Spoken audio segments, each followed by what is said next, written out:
grain de sénévé, le royaume grandit en moi. Vous êtes à l'heure de la semence divine. Plus qu'une émission, c'est une école qui vous fait grandir dans la foi. Un rendez-vous divin présenté par votre serviteur, le missionnaire Samuel Péchou, directeur de la mission AMISAP, Action missionnaire pour le salut des peuples. Nous sommes joignables au plus 228 90 02 52 36 ou le 99 30 63 32. Email pasteur Samuel B @gmail.com ou également visiter notre site web au www.amisap.org. Comme un grain de sénévé,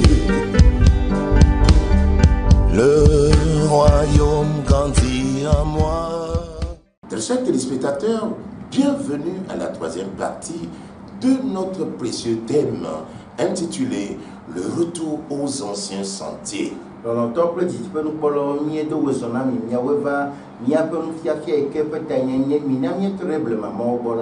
livre de Jonas nous avait sérieusement instruit la semaine dernière. Et nous continuons avec ce livre.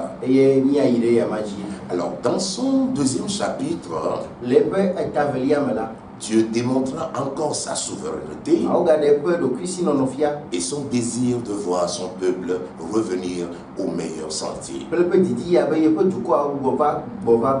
Alors, Jonas, jeté dans la mer, il fut récupéré par un grand poisson. Un poisson qui l'engloutit et l'abrita pendant 3 jours et 3 nuits. Là, que pouvait faire Jonas? Que pouvait-il faire dans un milieu où tout devient compliqué? Les espérances sont réduites. Les semences sont impossibles. Les semences sont improductives. Et que peut-on faire dans un milieu pareil? Coincé dans les profondeurs de la mer. Là, rien ne pourrait plus produire. Rien ne peut plus marcher. Tout est compliqué. Et on est privé de la paix. Avez-vous l'impression d'être dans un environnement pareil, chers téléspectateurs? Vivez-vous dans une situation pareille?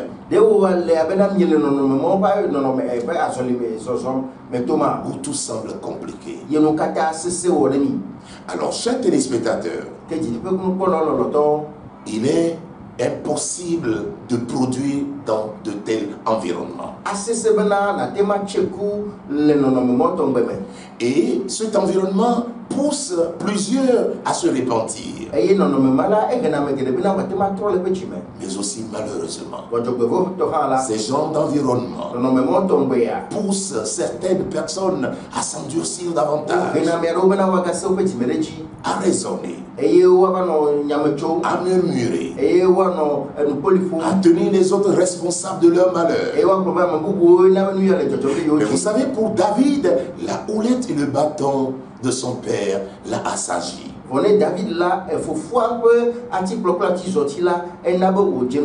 Et Jonas aussi ne s'est pas endurci.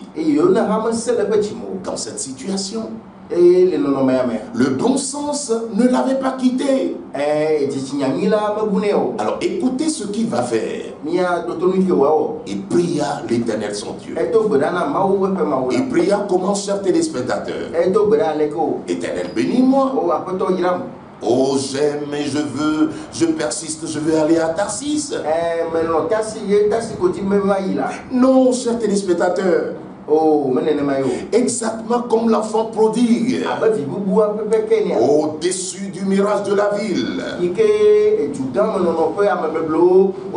il revint sur les anciens sentiers d'obéissance, les sentiers de repentance.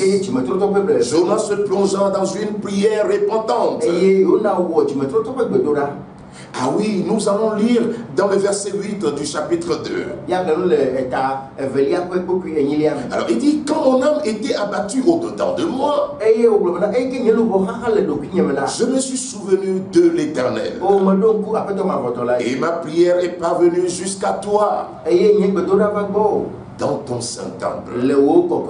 Jonas n'a pas oublié le Saint-Temple de l'Éternel. Comment comportez-vous lorsque vous vous retrouvez dans des situations compliquées? Avez-vous toujours le réflexe de revoir le temple de l'Éternel, de revoir la présence de Dieu, de savoir que Dieu existe? Ah oui, c'est le début de la repentance.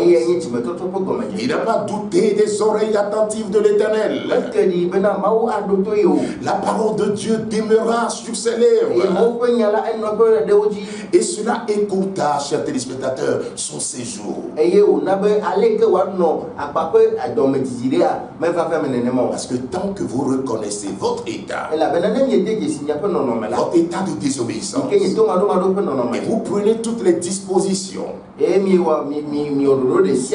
faut pour retourner, et bien cela écoute votre séjour dans le désert.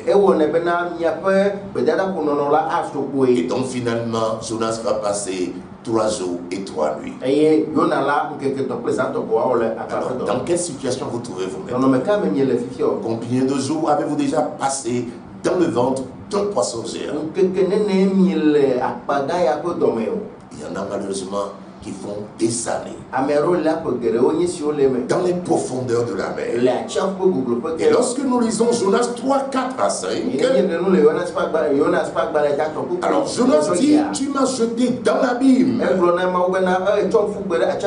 dans le cœur de la mer, et les courants d'eau m'ont environné.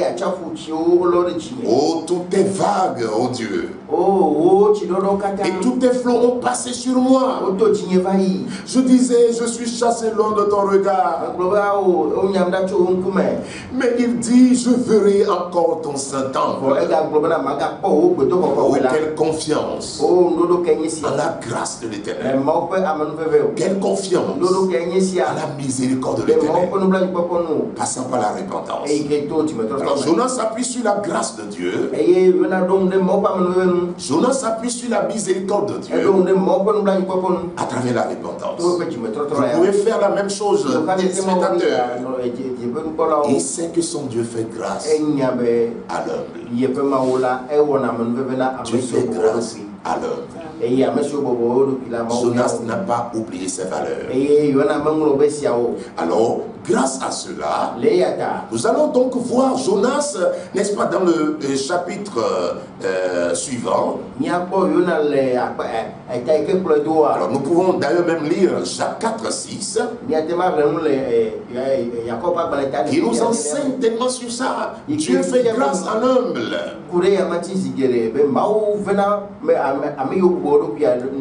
Mais il résiste à l'orgueil.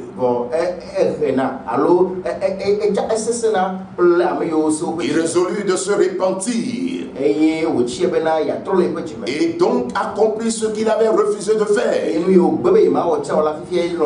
Oh, voici ce qu'il déclare. Je t'offrirai des sacrifices. Oh, avec un cri, n'est-ce pas, d'action de grâce. J'accomplirai. Je vous prie de souligner ces passages. J'accomplirai les vœux que j'ai faits.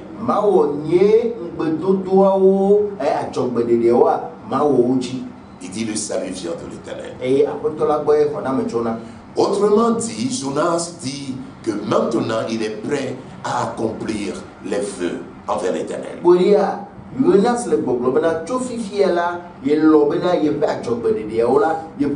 Autrement dit, il résolut retourner aux anciens sentiers d'obéissance. Il résolut retourner aux anciens sentiers de la crainte de l'Éternel. Les sentiers de primauté accordés aux affaires de l'Éternel. tu aimerais Dieu de tout ton cœur, de toute ton âme et de toute ta force.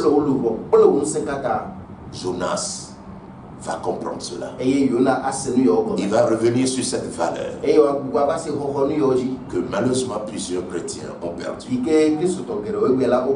Alors l'endurcissement devant la correction divine rallonge tout simplement le séjour dans un désert. Et c'est alors que le désert semble être interminable.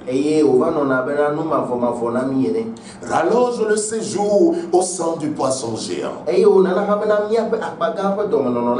Cela rallonge le séjour dans le désert, chers téléspectateurs. Vous perdez alors beaucoup de temps dans la sécheresse. Et là, les multiples jeûnes et veillées de prière ne peuvent malheureusement rien faire. Vous savez, Dieu punit dans l'espoir de faire revenir son enfant sur le meilleur sentier. Dans le but de l'assagir. Dans le but qu'il revienne au meilleur sentier. Revenir sur le bon chemin. Le Seigneur espère donc que son peuple, ses serviteurs, reviennent à lui. Reviennent à lui avec reconnaissance. Avec repentance. Ézéchiel 18, 23 dit ceci. Pensez-vous que j'aime voir mourir les méchants? Je vous le déclare. Moi le Seigneur, tout ce que je désire, c'est qu'ils changent de conduite et qu'ils vivent. Alors si vous entendez une voix, comme vous devez mourir, vous allez mourir. Cela n'est pas de Dieu. Dieu veut que vous repentiez. Dieu veut que vous releviez de là où vous êtes, n'est-ce pas tombé? Si vous écoutez maintenant ça, voyez-vous, 3 jours dans le sang du poisson géant ont suffi à Jonas pour s'humilier, pour fléchir le genou et réaliser qu'il fallait s'abandonner entièrement à Dieu. Ah oui, qu'il fallait faire la volonté de Dieu. 40 ans dans le désert n'ont pas suffi au peuple d'Israël pour réaliser qu'ils avaient abandonné les anciens sentiers et qu'il fallait y revenir. Vous êtes dans quel nombre d'années? Combien d'années avez-vous passé dans ce désert? Et malheureusement, vous passez tout votre temps à accuser l'Éternel. Et pour le peuple Israël, la majorité finit dans le désert. Ce n'était pas la volonté de Dieu. Combien de temps avez-vous besoin pour réaliser que vous êtes éloigné des anciens sentiers? Et qu'il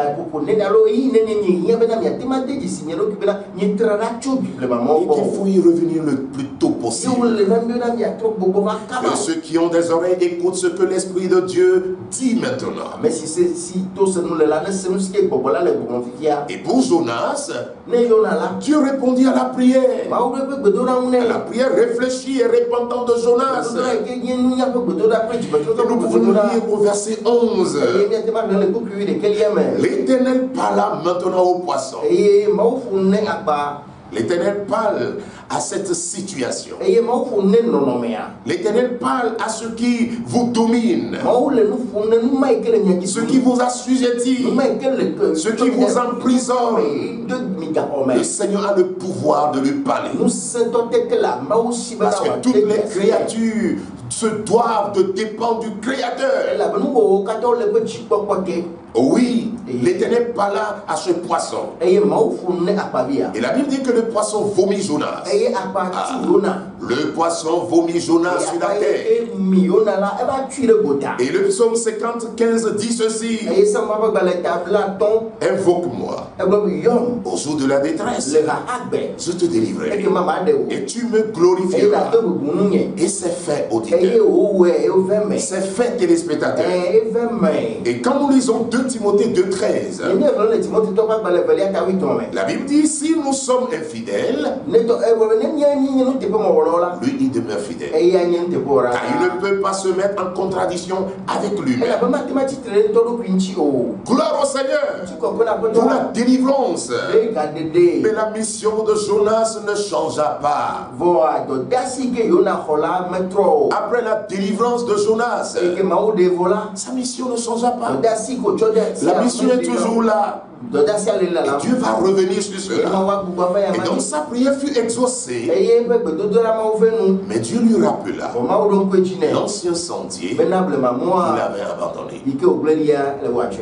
Et là, Dieu lui déclara ceci: lève-toi maintenant. C'est-à-dire, je viens de te délivrer. Je viens de t'aider, je t'ai amené à Ninive. Lève-toi maintenant. Va à Ninive, la grande ville, et proclame-y la publication que je t'ordonne. Alors, téléspectateurs, vous voyez, souvent nous perdons du temps en cherchant des raccourcis.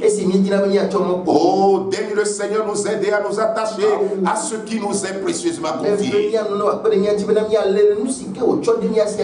Non pas à ce que font les autres, mais à ce que l'Éternel nous a demandé de faire. Aller à Tarsis, c'était aussi une mission. Mais c'est une mission charnelle. C'est une mission personnelle. Et plusieurs sont à Tarsis parce qu'ils ont décidé d'y être. Ils ont décidé, n'est-ce pas, de se préoccuper d'eux-mêmes d'abord. Ils ont décidé de faire leur propre volonté, cherchant après à peut-être à corrompre le Seigneur à travers leur zèle. Pour dire au Seigneur que ben voilà, nous y sommes, nous travaillons pour toi. Où êtes-vous en ce moment, téléspectateurs? À Tarsis ou à Ninive? Quelle est votre motivation pour le service de l'Éternel? Peut-être que Jonas pensait sincèrement qu'arrivé à Tarsis, il pouvait développer un ministère glorieux, prêcher pour que des milliers de personnes se répandent.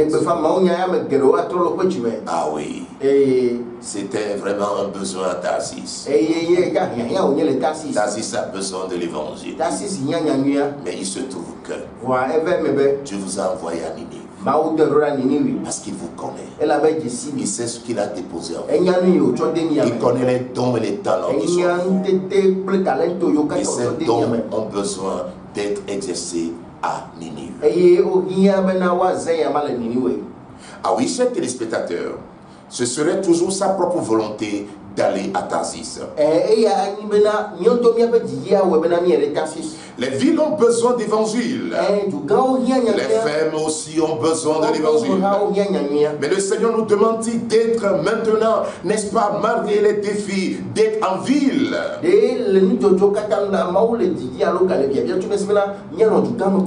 Où le Seigneur nous demande d'investir maintenant, malgré nos nombreux défis.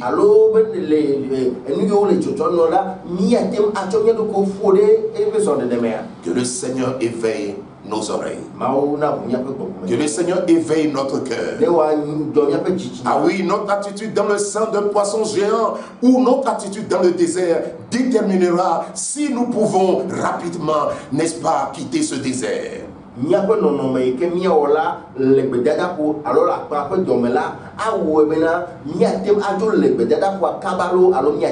Alors pour notre ami Jonas, après sa délivrance, sans attendre, la Bible dit au verset 3 ceci.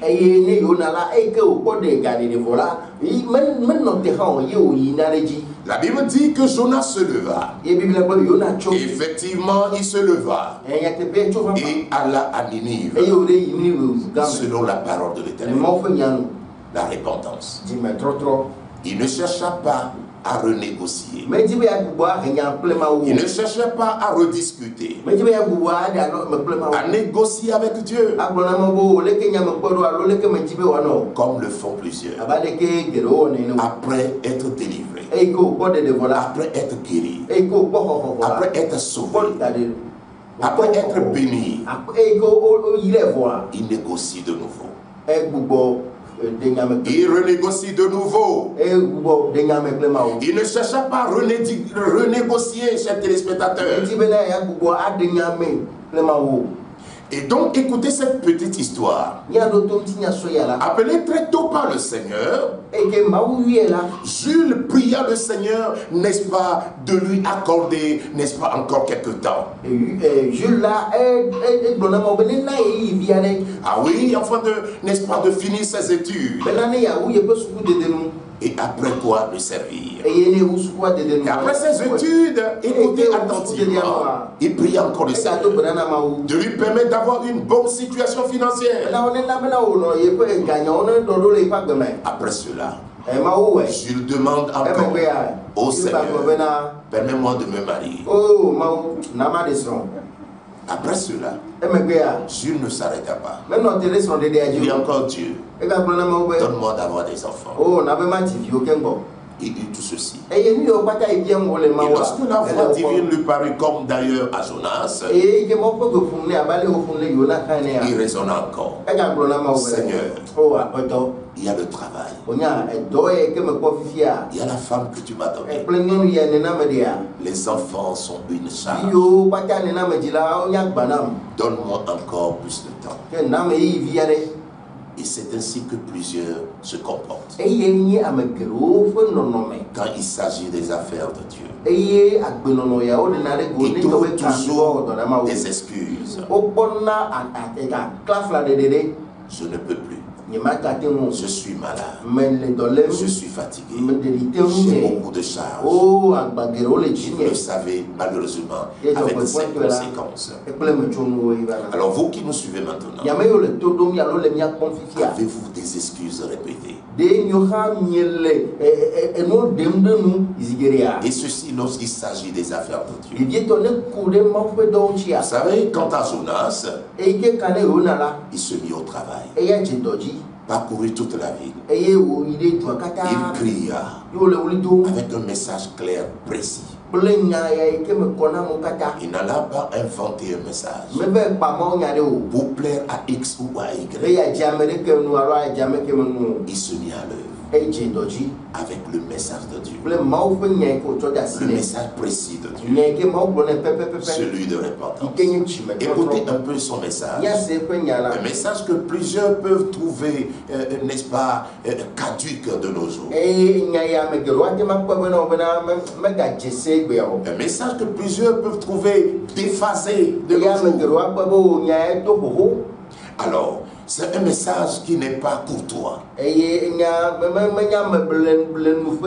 ne parle pas à un roi comme cela. On ne parle pas à un peuple comme cela.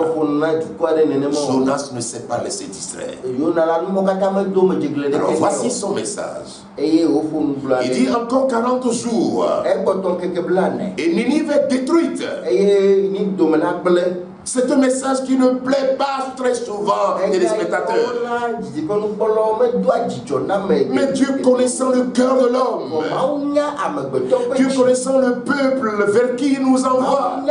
Ah oui, il y a plusieurs types de peuples avec de différents cœurs. Même là où il nous envoie, il sait que c'est le message qu'il nous faut. Il sait que c'est le message qu'il leur faut pour se lever lever, pour se repentir. C'est un message qui réveille. C'est un message qui pousse à la repentance sous la puissance du Saint-Esprit. C'est un message qui suscita des critiques, n'est-ce pas, qui peut susciter des critiques intellectuelles. Les gens s'élèveront contre vous. Mais c'est un message qui accomplira la volonté de l'Éternel. Ah oui, chers téléspectateurs, ce n'est pas courtois. Ce n'est pas civilisé. Ce n'est pas un message démocrate. C'est un message qu'on peut présenter autrement. Mais vous le savez, quand on dilue ce message, ça n'a plus le même effet. C'est justement notre problème avec ce siècle. C'est pour ça que la repentance tarde. Parce que nous voulons présenter les choses comme nous voulons. Nous avons défini nos propres voies, je veux dire nos propres boulevards intellectuels et charnels pour présenter l'évangile. Et cette bonne nouvelle, alors Dieu connaît le cœur des personnes vers qui il nous envoie et ce qui peut toucher leur cœur. Il sait quand substituer la prospérité par les miracles de Jonas. Ah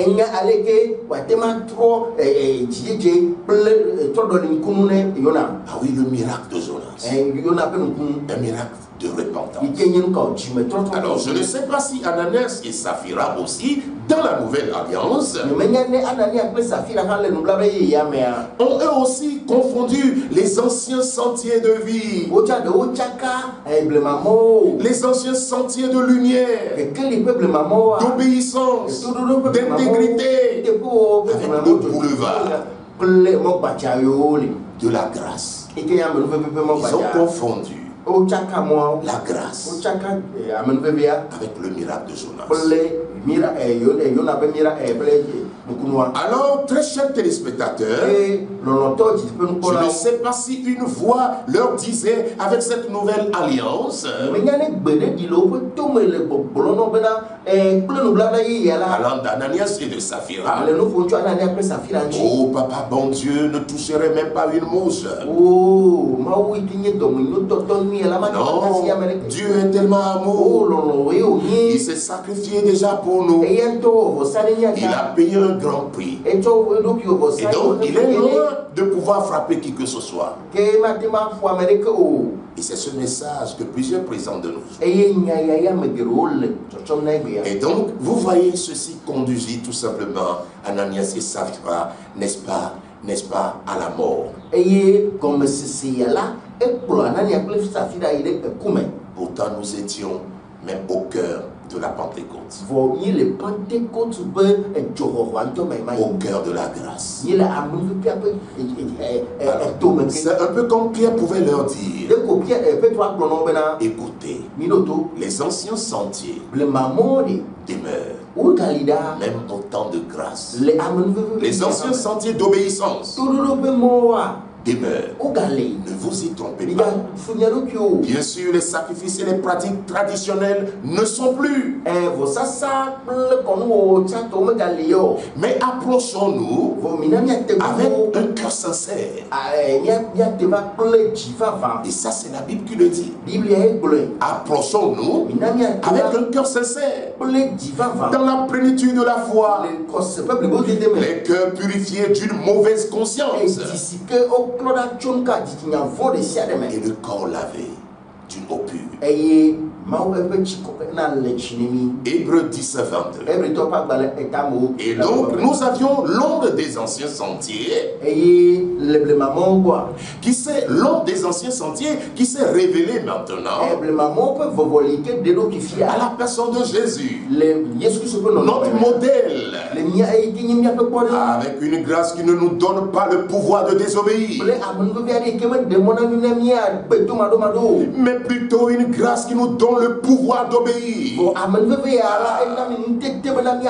Qui nous donne la capacité d'obéissance. Christ s'est révélé.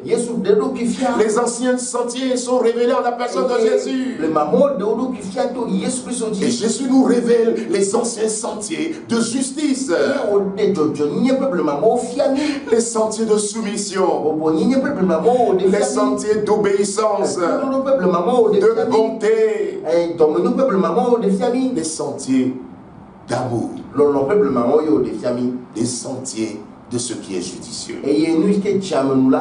Imaginez que Jonas changea le message frais du Seigneur par au peuple de Ninive.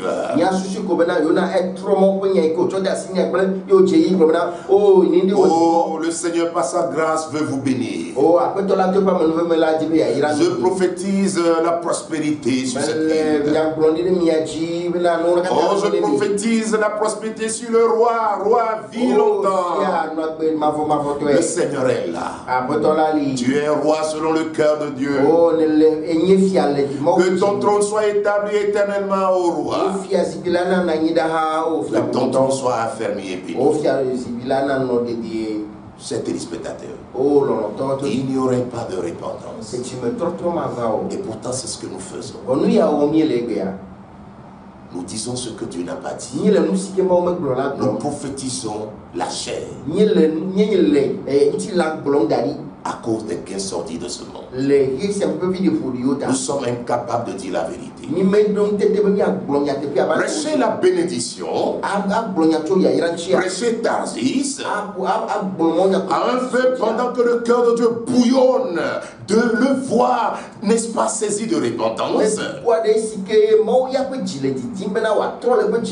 C'est endormir ce peuple. C'est tuer ce peuple. Et c'est criminel. Ces genres d'évangélisation sont criminels. Et plusieurs prophètes l'avaient fait et continuent de le faire. Et Dieu l'a dit dans Jérémie 12:10. Où il dit: des bergers nombreux ravagent ma vigne. Ils foulent mon champ. Ils réduisent le champ de mes délices en un désert et en une solitude. Voyez-vous, le message frais que délivra Jonas n'avait pas besoin d'un grand bagage intellectuel, ni d'une connaissance théologique. Et tout le monde peut le faire. Mais il était inspiré. Ce message était fortement inspiré. Parce que ce qui vient de Dieu est inspiré. Dans le chapitre 3, verset 5, la Bible dit: les gens de Ninive crurent à Dieu. Alors, ils publiaient un jeûne et se revêtirent de sacs, depuis les plus grands jusqu'aux plus petits. Et ceci est un signe d'humilité. C'est un signe de désolation. Et donc nous excellons en faisant exactement ce que l'Éternel nous demande de faire. Et la Bible dit au verset 6 que le roi de Ninive informé se leva de son trône, ôta son manteau, se couvrit d'un sac et s'assit sur la cendre. Est-ce que Jonas était parti personnellement le voir? Est-ce que Jonas était parti recevoir des présents? Non. Il publia un appel à la repentance de tout son peuple. Et ceci dans le jeûne. Ceci donc espérant que Dieu renonce, n'est-ce pas, à son ardente colère. Alors, chers téléspectateurs, malgré la méchanceté accrue, les violences de ce peuple, Dieu n'attendait que leur bonne prise de décision, c'est-à-dire la repentance. Lisons la réaction du Seigneur au verset 10. Dieu vit qu'ils agissaient ainsi et qu'ils revenaient de leur mauvaise voie. Alors Dieu se repentit du mal qu'il avait résolu de leur faire. Et il ne le fit pas.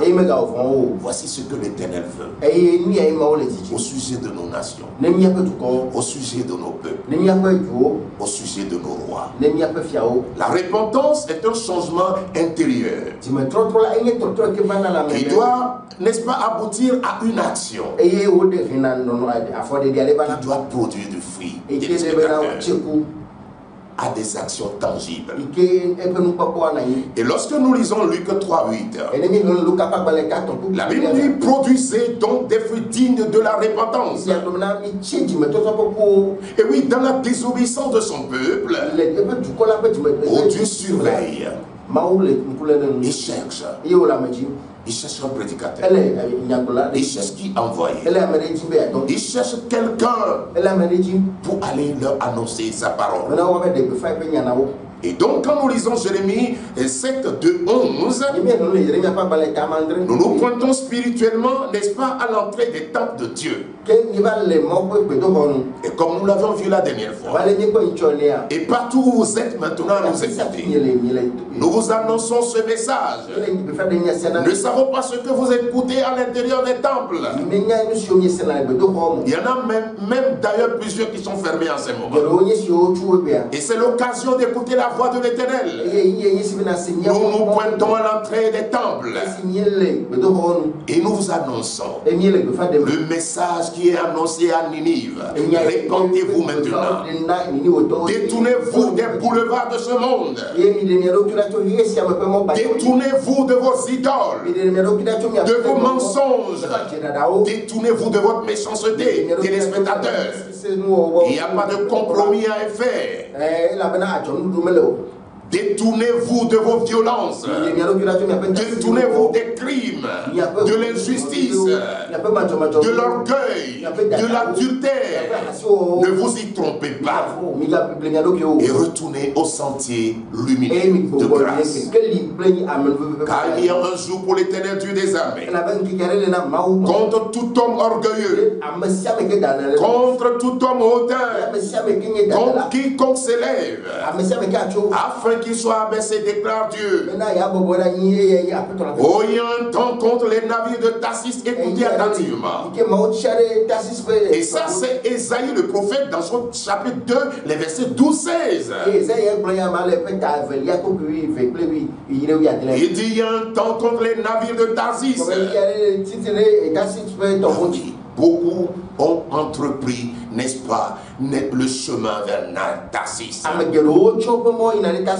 Mais le Seigneur dit: il y a un jour de jugement contre les navires de Tarsis et contre tout ce qui plaît à la vue. Alors vous qui nous suivez maintenant, humiliez-vous comme le grand roi de Ninive et toute sa population. Dieu tournera donc sa sentence envers nos nations, envers nos peuples, envers nos rois. Dieu est prêt encore. Dieu est prêt à nous accorder sa grâce, à nous accorder sa paix, à nous accorder ses bénédictions.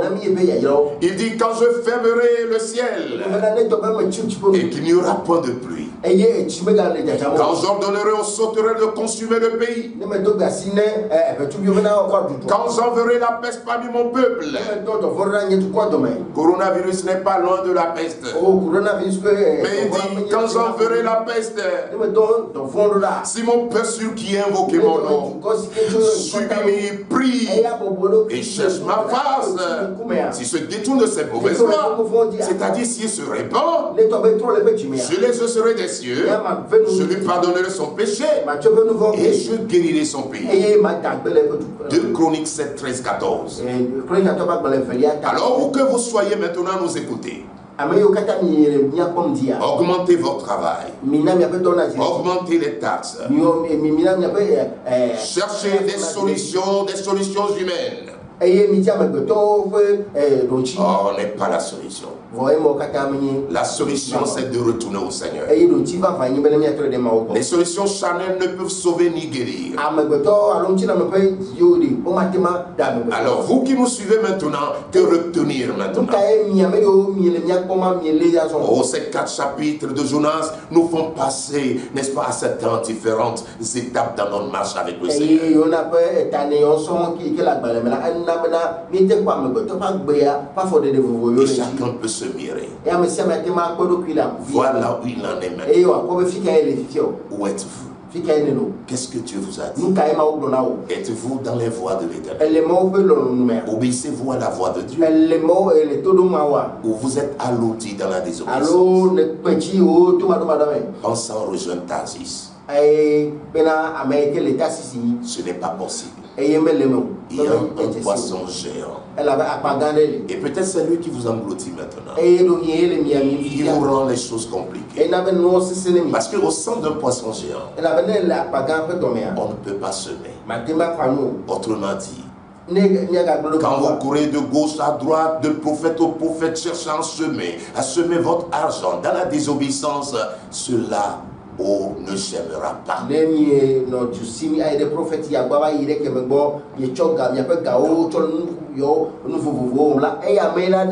Il vous faut revenir aux anciens sentiers. Êtes-vous à Ninive?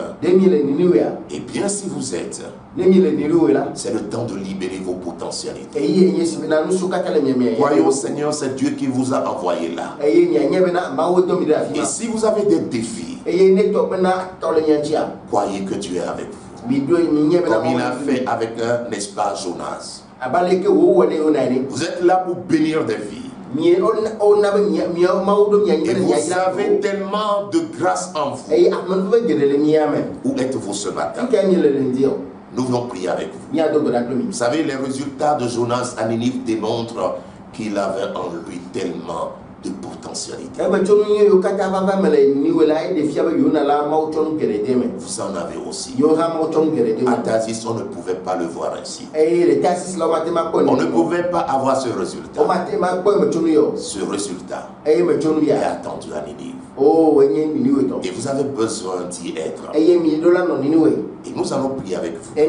Quelle que soit votre désobéissance, si vous prenez la résolution pendant que vous écoutez sa voix, ne rentrez pas dans la nouvelle année dans la désobéissance. Quels que soient les vœux que les gens vous feront, les vœux ne peuvent pas vous délivrer. Seul le retour aux anciens sentiers va vous faire du bien. Alors si vous êtes à l'écoute maintenant, vous fuyez l'Éternel. Vous avez désobéi. Vous pensez être loin de sa face. Vous êtes peut-être à Tarsis. Et physiquement, vous jouez pardon de beaucoup de choses. Mais vous n'avez pas la paix du cœur. Parce que vous n'êtes pas au bon endroit. Nous voulons prier avec vous. Seigneur, vois ce téléspectateur. Vois son engagement. Intime à revenir aux meilleures voies. Seigneur, nous te prions pendant qu'ils élèvent leur voix vers toi et qu'ils prennent la résolution de changer. Seigneur, tu l'as fait à Jonas devant les temps compliqués. Lorsqu'il s'est retourné dans un environnement compliqué, il eut le réflexe de penser à ton saint temple. Et c'est ce qu'un auditeur ou un téléspectateur fait maintenant. Dieu n'a pas changé. Et Dieu agit maintenant. Nous prions qu'ils se lèvent maintenant de leur endroit. Aide-les, Seigneur, à obéir à ta voix. et conduis-les à Ninive. Conduis-les là où ils doivent prospérer. Conduis-les là où ils doivent trouver grâce à tes yeux. Là où ils pourront déployer toute leur potentialité. Oh, tout ce qui était caché en eux. Tout ce qui était voilé en eux, nous prions maintenant. L'Esprit de l'Éternel les touche et que cela soit révélé. Afin que les vies soient bénies. Afin que leur propre famille soit bénie. Afin que, Seigneur, ces peuples soient bénis. Au nom de Jésus. Merci, Seigneur, de ce que tu les as amenés à toi. Et s'il y en a qui coupissent maintenant dans les chaînes, et nous suivent maintenant même, ils sont en prison. Tout est bloqué dans leur vie. Nous prions que la grâce de l'Éternel intervienne dans leur faveur.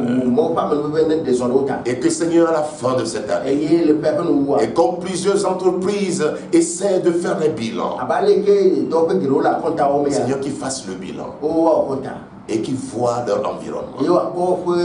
Et qui sachent que tu les attends ailleurs. Et que ces chaînes soient brisées maintenant. Que ces liens soient rompus maintenant. Et qu'ils rejoignent là où tu les attends. Avec beaucoup de grâce. Avec beaucoup de bénédiction. Dans le nom de Jésus. Amen. Amen. Demeurez alors bénis. Nous souhaitons une joyeuse fête.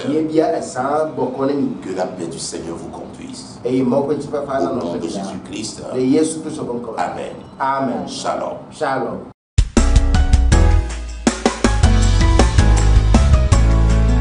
Ô Seigneur, nous voici dans ta présence. Nous voici dans ta présence.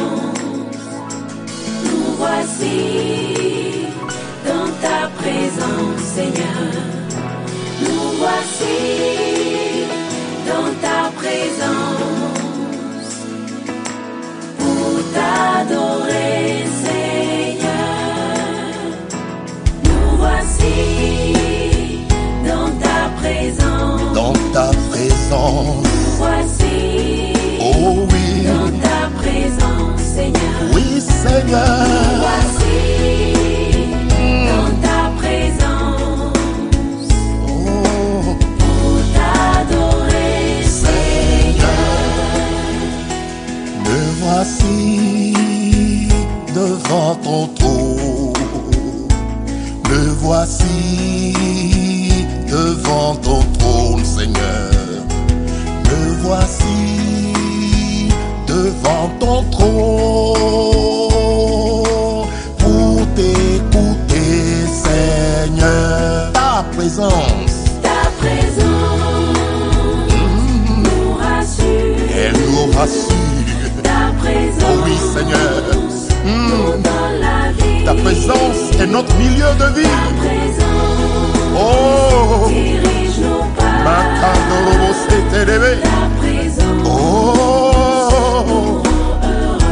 Ta présence. Ta présence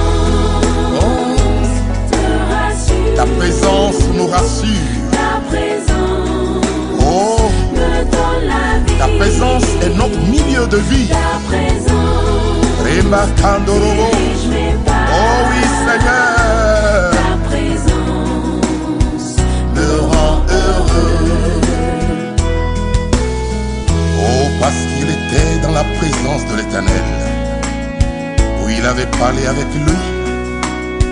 La peau de Moïse rayonnait et le peuple ne pouvait s'approcher de lui. Oh, il y a d'abondantes joies et délices éternelles dans sa présence. Assurément, lorsqu'on tourne vers lui les regards, on est rayonnant de joie et le visage ne se couvre pas de ronces. Oh, gloire au Seigneur. Oh, alléluia. Alléluia, Hosanna au plus haut des cieux. Oh, ta présence. ta présence Oh, la santé, la paix, le bonheur se trouve rien que dans ta présence, Seigneur. nous donne la vie. Oui, rien que dans ta présence. Ta présence dirige nos pas. Dirige mes pas. Ta présence. Oh.